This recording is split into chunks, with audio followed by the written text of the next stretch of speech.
Emil, ilang beses nagkasagutan itong mga abogado ng prosekusyon at depensa. Yan ay nung sagutin isa-isa ng depensa yung ebidensya ng prosekusyon tungkol sa umano'y hindi wasong paggamit ng confidential funds ni Vice President Duterte. Kabilang na dyan yung iba-ibang mga pangalan at yung tanong na may mandato ba, dapat ba na merong confidential funds si Vice President Duterte?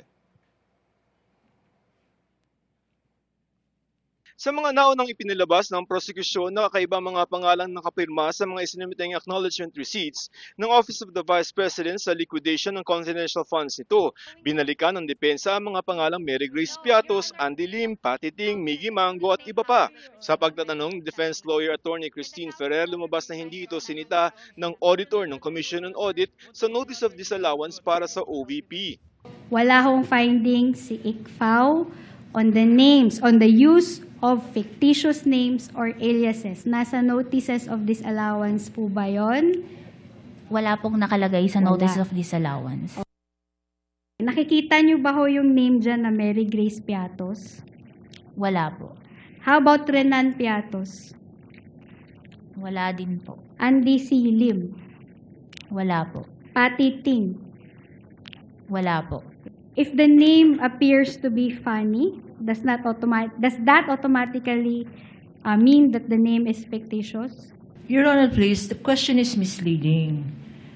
The point of flashing these acknowledgement receipts were not the names. They were flashed because of the manner by which the funds were used. Your For Honor. medicine, Counsel, Counsel explaining Attorney again. Gabonan, you have to admit you had fun. You had fun with the names We had too. so- So That's let her cross the witness based on those. Hindi mo masasabi na porket nakakatawa yung pangalan, peke na yon. Yun ba yung sinasabi ninyo? Parang hindi po ako makakasagot dun sa tanong na ganun. Okay, basta walang findings na ganun, no? Tungkol naman sa kawalan ng official receipts o sales invoice para sa mga biniling bagay gamit ang confidential funds, ipinunto ng depensa na sa ilalim mismo ng joint circular, hindi otomatikong humihingi ng resibo. Pwede ang mga acknowledgement receipts lamang. Pero paglilinaw ng COA, humihingi sila ng ibang pruweba para sa ibang confidential na gastusin na walang naibigay ang bise, kundi mga acknowledgement receipts lamang. You can request for other documents, but the joint circular does not say that you should demand and ask for receipts. Pwede Yan bang gamitin ang other record, adequate record sa pagbili ng bagay-bagay? Opo, pwede po. So, tables, chairs, pwedeng adequate records at hindi kailangan official receipts sa lahat ng panon. Depende sa kalagayan at sitwasyon. Pero po kasi, ito po ay nagpe-pertain sa purchases. So, mas sufficient po sa amin kung maipapakita yung sales invoice at official receipts po. Tinukoy ng depensa ang nakalakip sa liquidation itong Protective Intelligence Operation Report kung saan idinetali ang mga aktibidad ng bise at ang pinaggamitan ng pondo para masigurong ligtas ang vice-presidente sa pagdalo sa mga ito. Intelligence fusion for the threat assessment and situation update. Ano ho yan? Papasok ho yan sa intelligence or normal work lang yan ng OVP? Sa intelligence. Profiling of participants who will be attending the event provided by organizers. Part 2 ba yan ng normal na function ng OVP? Or papasok ho siya sa intelligence work? Sa intelligence work po. Ibahin natin ang payment for reward at payment for information. Ang payment for reward, yun ang hinahanapan mo ng success. Opo, tama po. Yung payment of information, hindi mo hinahanapan ng success yun. Hindi po. Tama po ba? Opo, tama po.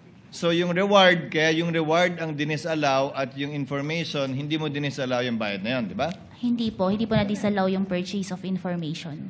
Punto rin ni Counsel for the Prosecution, Attorney Lorna Kapunan, bakit ginamit ang pondo dito gayong may sariling Vice President Security Group ang bise na sinusweldohan.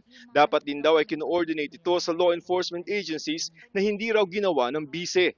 the Office of the Vice President has no less than 400 security guards.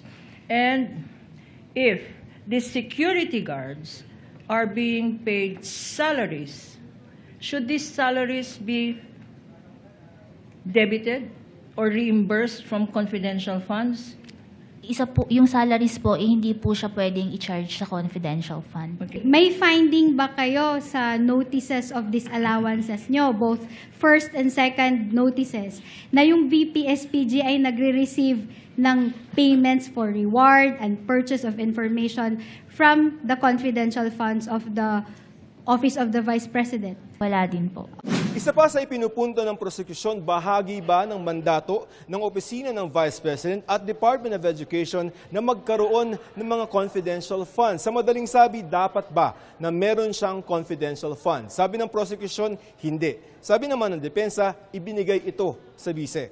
Kasama ba sa mandato ng isang Vice President ang confidential operations? Kung base po dun sa nakalagay sa mandato nila, hindi po. Noong 2022, no, the fourth quarter of 2022, alam ho ba ninyo na inapprove ng Office of the President ang confidential funds ng OVP? Base po sa mga documents na nasubmit sa amin, opo, meron pong Okay. approval. Noong 2023 ho, nasa General Appropriations Act po yung confidential funds ng OVP. Tama po? Base po sa mga submissions sa amin, opo, nasa GAA po. Okay. Punta ko tayo sa third quarter. Covered ho to na. Emil, sa susunod na linggo na ulit ang impeachment trial at next week ang ipapatawag na ng korte ay yung dalawang disbursing officer. Sila yung mga tumanggap nung kumuha ng pera mula sa bangko. Itong sila Gina Acosta at si Edward Fajardo. Emil? Maraming salamat, Joseph Morong.